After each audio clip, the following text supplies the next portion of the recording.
সন্দেশখালী কাণ্ডে মুখ পুড়ল রাজ্যের, হাইকোর্টে জয় হল শুভেন্দুর। সন্দেশখালী কাণ্ডে বড় জয় শুভেন্দুর। বিস্তারিত তথ্য জানতে হলে অবশ্যই ভিডিওটা শেষ পর্যন্ত দেখবেন। চ্যানেলে নতুন থাকলে অবশ্যই সাবস্ক্রাইব করে অল নোটিফিকেশন অন করে রাখবেন। লাইক বাটনে ক্লিক করে একটি লাইক করে দিবেন। সন্দেশখালী কাণ্ডে বড় জয় শুভেন্দুর। 144 ধারা নিয়ে বড় রায় দিল কলকাতা হাইকোর্ট। এই দিন বিচারপতি জয় সেনগুপ্তর এজলাসে খারিজ করা হলো রাজ্যের জারি করা 144 ধারা। একই সাথে শুভেন্দু অধিকারীর মামলা প্রসঙ্গে কলকাতা হাইকোর্ট জানালো, এবার থেকে আর সন্দেশখালী যাওয়াতে কেউ বাধা দেবে না। এলাকা পরিদর্শনের জন্য তিনি অনায়াসে যেতে পারেন সেখানে।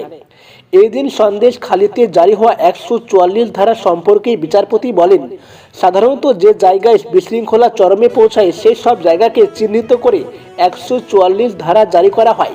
তবে এক্ষেত্রে গোটা সন্দেশখালীতেই 144 ধারা জারি করেছে রাজ্য, যা সম্পূর্ণ অপ্রয়োজনীয়। বরং সন্দেশখালীর যা পরিস্থিতি তাতে আরও সশস্ত্র পুলিশ মোতায়েন করা উচিত বলে মনে করেছেন তিনি। প্রসঙ্গত উল্লেখ্য, গত সোমবার সন্দেশখালী পরিদর্শনে গিয়েছিলেন বিজেপির দলনেতা শুভেন্দু অধিকারী। সেখানে পৌঁছানোর পর প্রশাসনিক বাধার সম্মুখীন হতে হয় তাকে। তারপরেই তিনি কলকাতা হাইকোর্টে দ্বারস্থ হন। সন্দেশখালীতে ঢুকতে চেয়ে মামলা করেন তিনি।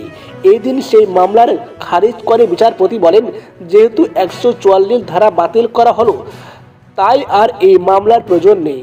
এবার তিনি ইচ্ছে করলেই এলাকা পরিদর্শনে যেতে পারেন।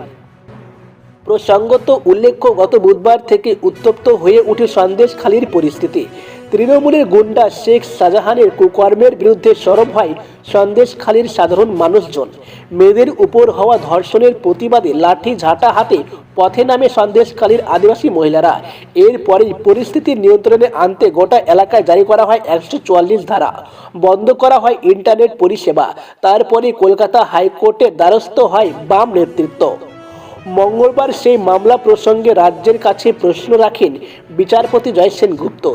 জিজ্ঞেস করেন, গোটা সন্দেশখালী জুড়ে উত্তেজনা, কেন গোটা এলাকায় 144 ধারা জারি? এরপর তো বলবেন গোটা কলকাতা জুড়েই 144 ধারা জারি করতে হবে। মামলায় গুরুতর অভিযোগ করা হয়েছে, হালকাভাবে নেবেন না।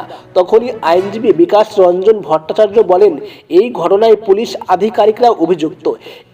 এত কিছু হয়ে যাওয়ার পরেও শাহজাহান, সুশান্ত, শিবু, উত্তমের বিরুদ্ধে কোনো পদক্ষেপ নেয়নি পুলিশ। তখনই বিচারপতি প্রশ্ন করেন, এখনই কি ওই পুলিশ কর্মীরাই তদন্ত করছেন? তারাই কি আইন শৃঙ্খলা সামলাচ্ছেন?